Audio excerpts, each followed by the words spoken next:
Qual o melhor capim para você fazer o seu pasto? Esse é o tema do vídeo de hoje. Então, se você tem essa dúvida, fique nesse vídeo aqui até o final. Bom, pessoal, estou aqui no sítio Capim Moiado. Para quem não me conhece, sou o agrônomo Fabrício Andrade. Esse aqui é o canal onde eu desenvolvo uma atividade leiteira numa terrinha de apenas 3 hectares. Já vai deixando o seu like aí, deixe seu comentário e se inscreva no meu canal. Se inscreva também, lá no Instagram, agrônomo Fabrício Andrade, que lá a gente posta muita coisa bacana para vocês. Aqui no sítio Capim Moiado, a cultivar ou a espécie escolhida de pânico foi o capim BRS Pânico Quênia. Por que eu escolhi essa espécie de capim, pessoal? Eu escolhi essa espécie de capim por alguns motivos, e são esses motivos que eu vou descrever para vocês ao longo desse vídeo. Vou falar um pouquinho também sobre outras forrageiras, e dessa forma eu espero poder ajudar você a também escolher a sua forrageira, porque está chegando já o período das águas em algumas regiões, como a região aqui noroeste de Minas, começa a chover no mês de outubro, finalzinho de outubro, e já é momento propício para poder fazer o preparo do solo.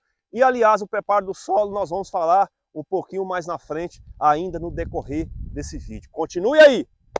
Bom, pessoal, é o seguinte, por que o BRS Pânico Quênia? O BRS Pânico Quênia, o nome já fala, ele é da espécie dos pânicos. Nós temos várias espécies de capins. Nós temos as espécies das braquiárias, nós temos as espécies dos sínodos. Que são sínodos? Sínodos são os capins tifto, capim vaqueiro, corte cross, estrela africana branca, estrela africana roxa. Nós temos a espécie também dos pânicos. O que são pânicos? Pânicos são capins que emitem panículas na sua inflorescência, ou seja, a semente sai numa panícula. Podemos citar como alguns pânicos o mombaça, o usuri, o tamani, o maçai, o tanzânia. Tem também outros que já ficaram no esquecimento, mas esses são os principais. E aqui eu escolhi um deles. Um deles que eu escolhi aqui é justamente o Quênia, que é o segundo híbrido de pânico lançado pela Embrapa. Diga-se de passagem, o primeiro híbrido de pânico lançado pela Embrapa foi o capim tamani, que é um capim mais baixinho que veio para ficar no lugar do capim maçai. O Quênia, pessoal, é um híbrido. Professor, o que é um híbrido? Híbrido, pessoal, é um cruzamento entre duas espécies diferentes que gera um resultado diferente também dos pais. Por exemplo, nós temos o jumento e nós temos a égua. Quando você cruza o jumento com a égua, se sair macho, vai sair burro. E se sair fêmea, vai sair mula. Então, o burro e a mula é um híbrido. Portanto, o Quênia também é um híbrido que veio do cruzamento entre dois pânicos bem diferentes um do outro, gerando, nesse caso, um produto diferente dos pais. Em que sentido? Mais resistente à doença, mais resistente à seca, mais produtivo, mais tudo que você imaginar. Inclusive aproveitando mais o pouco adubo que você tem para jogar para ele. Ele tem uma conversão de adubo melhor do que os pais. Portanto, um capim híbrido vai ser sempre melhor do que um capim puro. Esse foi o primeiro motivo porque eu escolhi o Quênia. O segundo motivo porque eu escolhi o Pânico Quênia, pessoal, é porque a minha região aqui é uma região de baixada, uma região beira-rio ou uma região beira-córrego. Aqui nós temos uma região morrada. Uma região morrada, pessoal, nós temos frio, muito frio durante a noite e também frio até por volta das 9, 10 horas da manhã. E o capim Quênia, segundo as minhas pesquisas, é uma das espécies de pânico que mais toleram as temperaturas mais baixas. Lembrando, pessoal, que todos os capins que nós utilizamos hoje na pecuária, tanto a pecuária de leite quanto a pecuária de corte, são capins africanos, ou seja, são capins que não toleram frio, são capins que gostam de muito calor. Dentre esses que gostam de muito calor, aquele que tolera mais o frio é o Quênia. Esse foi o segundo motivo pelo qual eu escolhi ele. Professor, mas o que é essa tolerância ao frio? Significa que ele vai morrer com frio? Não. eu estou falando de poder de rebrota no frio. Todo capim tem um probleminha. Quando chega na época do frio, ele para de rebrotar, porque as suas funções metabólicas ficam estagnadas. Isto é fisiologia vegetal dos capins. No caso do Quênia, ele é um capim que consegue rebrotar mais do que o mombaça, mais do que o zuri, mais do que os outros, como o tamani, como o maasai, mais do que os outros, como o Tanzânia, durante o período frio. Então esse foi o segundo ou terceiro, sei lá, já me perdi todo aqui. Por motivo por qual eu escolhi o capim Quênia. Um outro motivo, pessoal, que eu escolhi o capim Quênia é porque é um capim fácil de manejar em piquetes. Aqui nós temos, nessa área de meio hectare, nós temos 15 piquetinhos em meio hectare. Então, para eu manejar esses 15 piquetinhos em meio hectare, eu precisava de um capim com menos talo, porque o talo do capim, dos capins do gênero, da família dos pânicos, são um problema para quem vai trabalhar com piquete rotacionado, porque às vezes sobra talo desse tamanhozão, sobra talo desse tamanhozinho, que no final da passagem dos animais pelo piquete é preciso roçar esse talo para deixar todos do mesmo tamanho, para que todos possam crescer igual. Esse esquema de roçar e deixar todos do mesmo tamanho chama-se manejo de resíduo, ou seja, você vai manejar o que sobrou lá após a passagem dos animais dentro do piquete. No caso do Quênia, o manejo do resíduo é mais fácil, porque sobra menos talo. Em algumas ocasiões, como esse ano que passou, eu nem precisei entrar com roçadeira. Eu apenas aumentei a carga de animais por hectare. Eu estava com 6 vacas por hectare, adquiri mais 2 vacas e fiquei com 8 vacas, colocando uma pressão maior de vaca, e elas conseguiram comer o talo do Quênia. Por que elas conseguiram comer o talo do Quênia? Porque o Quênia tem menos talo. E esse menos talo que ele tem é mais tenro, é mais molinho, é mais fácil, é menos fibroso para a vaca comer. Então esse foi o motivo, um dos motivos também que eu escolhi o capim Quênia. O outro motivo que eu escolhi o capim Quênia, pessoal, é por ele ter um porte médio. Capins de porte médio tem mais matéria seca e menos água e, portanto, tem mais nutriente, é mais rico. Quanto maior for um capim, mais água ele vai ter e, portanto, menos matéria seca ele vai ter e menos nutriente ele vai ter. E aqui eu estou tirando uma grande dúvida da maioria de vocês, que é ficar perguntando: qual capim que tem mais proteína? Qual capim que tem mais o quê? Qual capim tem mais isso? Qual capim tem mais aquilo? Vocês têm que entender, pessoal, é qual capim tem mais ou menos matéria seca, porque a matéria seca que vai nortear. Se você pegar uma folha de mombaça e uma folha de Quênia e você dessecar as duas, tirar o que tem de água lá, quando você for analisar o teor nutricional, o que está contido na folha de um e na folha de outro, na folha do mombaça, que é grandona, e na folha do Quênia, que é pequenininho, é a mesma quantidade de nutrientes. O que muda é a quantidade de água. Então, folhas maiores, capins maiores, têm menos nutriente porque tem mais água.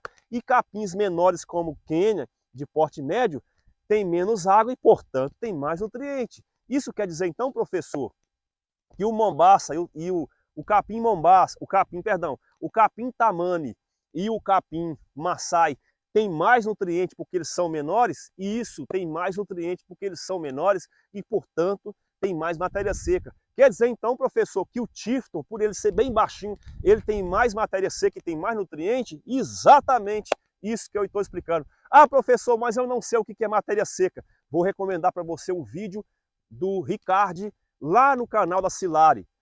O Ricardo fez um vídeo lá no canal dele, o canal Silari. Você digita Silari, tem lá um vídeo completo, muito bem explicadinho. Aliás, um dos melhores vídeos que eu vi até hoje na internet sobre matéria seca, para você aprender o que é matéria seca. Então vai lá, se inscreva no canal dele lá, Silari, e veja o vídeo. Já tem 2 vídeos sobre matéria seca. Você vai aprender e vai tirar essas dúvidas aí. Bom, falei, e ainda falando sobre essa questão da matéria seca, pessoal, nós temos que entender isso, porque se nós não entendermos isso, nós não vamos conseguir montar dieta dos nossos animais. Um outro motivo pelo qual eu escolhi o capim Quênia é que ele é resistente. Ele não é só tolerante, ele é resistente à cigarrinha das pastagens. Não é aquela cigarrinha do milho, é outra cigarrinha. É cigarrinha das pastagens e cigarrinha da cana-de-açúcar. São duas espécies diferentes da cigarrinha que você vê lá no milho. Inclusive ela é maiorzinha, tem uma que é vermelha, tem outra que é pretinha, listrada de branco. Então essas cigarrinhas não fazem mal para o capim Quênia, porque o capim Quênia é resistente. Ser tolerante é uma coisa, ser resistente é outra. O capim Quênia é resistente. Tem outro capim que é resistente? Tem. Qual é o outro capim que é resistente? O próprio tamane é um capim também resistente à cigarrinha das pastagens. Como aqui nós temos muito problema de cigarrinha, esse foi um dos motivos que eu escolhi o capim Quênia. E, por último, o último motivo pelo qual eu escolhi o capim BRS Pânico Quênia é que é um capim que campeoníssimo em produção de leite e campeoníssimo em ganho de peso, no caso de gado de corte. Estudos feitos por grandes pesquisadores respeitados no Brasil todo, mostrou que o capim BRS Pânico Quênia foi um capim superior quando nós estamos trabalhando com gado de corte no GMD. O ganho peso diário dos animais é bem maior. Por que o ganho de peso dos animais, no caso de gado de corte, é bem maior? Porque eu já falei, ele tem mais matéria seca e menos água. E aliado a isso, ele tem boa palatabilidade. Porque uma coisa é o capim ter muita matéria seca. E outra coisa é o capim ter boa palatabilidade. Vou dar um exemplo. Uma braquiária seca, uma braquiária bem seca, ela tem alta matéria seca, mas tem pouca palatabilidade. No caso do Quênia, o Quênia tem muita matéria seca em relação a outros capins e tem boa palatabilidade. O gado gosta de comer o Quênia. E aí não dá outra, né? O gado engorda, ganha muito peso, e no caso meu aqui, que é a produção leiteira, as vacas produzem mais leite com o capim Quênia. Ah, professor, mas tem um capim ali, não sei na onde, ali, que lançaram ali, que ele fica desse tamanhão aqui, ó. As vacas chegam a sumir no meio dele. Pessoal, vocês têm que entender novamente a questão da matéria seca, tem que entender novamente sobre a dieta dos animais e tem que entender sobre fisiologia animal também, a forma de pastejo, como que o gado gosta de comer o capim, qual que é a categoria animal que você tem. Isso tudo vai influenciar na hora de você escolher o capim. Não é só tamanho, não é só propaganda, não é só modismo, não é só você ver falar que isso é bom, que você vai sair lá e comprar já o seu capim para você plantar seu pasto. Porque uma vez você comprou esse capim aqui, ou qualquer outro, e plantou lá na sua propriedade, dificilmente você vai conseguir resolver o problema, porque plantou, está plantado, para você plantar outro, sabe o que tem que fazer? Tem que destruir isso aqui tudo, passar a grade, fazer o processo tudo de novo, e óleo diesel de R$8, não tá fácil você ficar gastando, jogando dinheiro fora. Então, se for escolher, escolha o certo, porque se escolher errado, aí acabou. Existem outros capins? Existe. Existem os capins das famílias das braquiárias. Tudo que eu falei aqui serve também para as braquiárias. Existem braquiárias híbridas.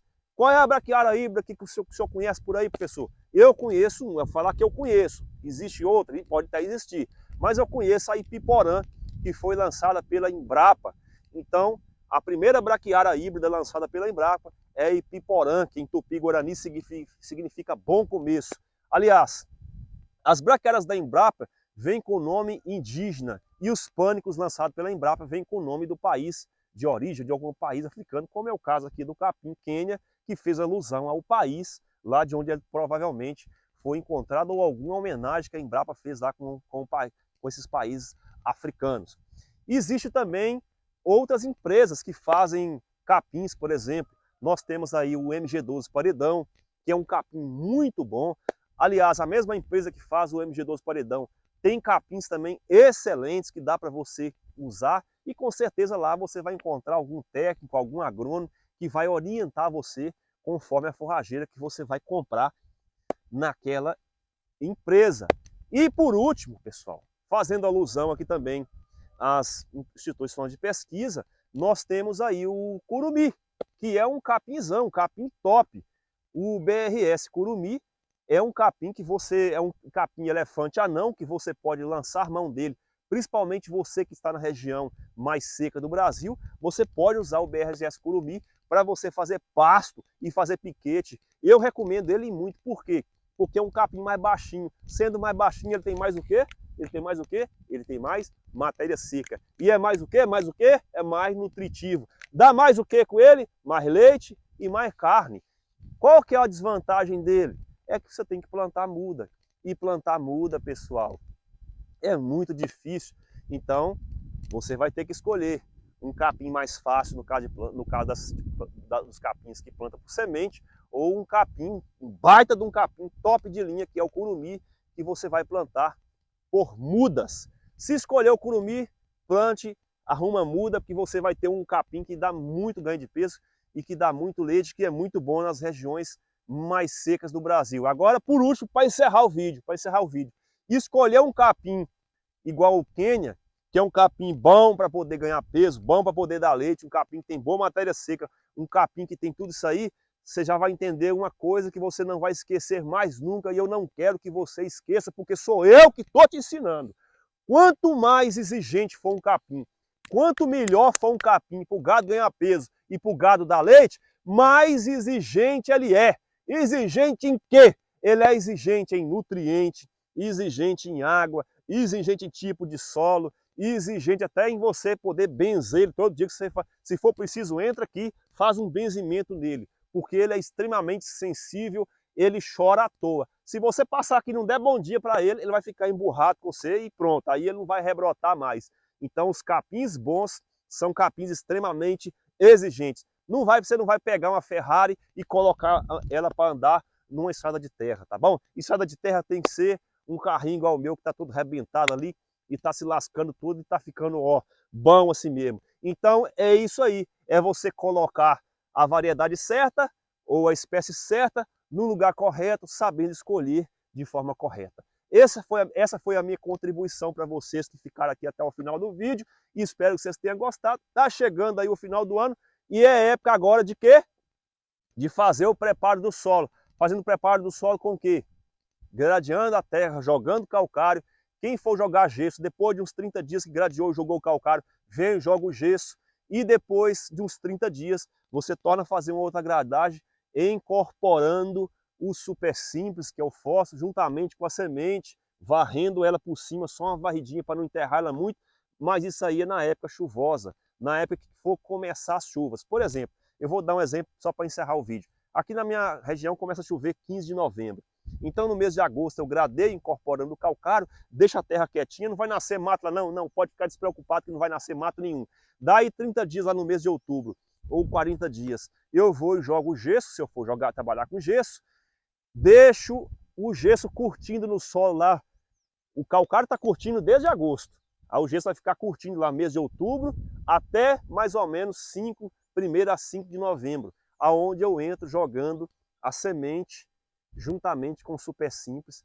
Se eu for varrer a semente por cima, o que é varrer a semente? É colocar a semente só por cima da terra sem enterrar muito. Eu jogo o super simples primeiro, dou uma incorporada boa nele de 0 a 20 centímetros, porque eu tenho que fazer isso. Você não pode jogar o super simples e varrer junto com a semente, porque ele tem que descer um pouquinho para baixo. E esse pouquinho de 0 a 20 centímetros, então você incorpora ele e aí depois você vem jogando a semente sozinha e varrendo ela por cima para ela ficar só na florzinha da terra ali, com mais ou menos 5 centímetros de altura de terra em cima dela. Vai nascer igual o cabelo de cachorro, vai ficar um trem lindo, maravilhoso. Você vai aproveitar toda a semente cara que você comprou, tá bom? Basicamente assim que você faz. Espero que esse vídeo tenha servido para você. Curte, compartilha, se inscreva no canal e até o próximo vídeo, se Deus quiser.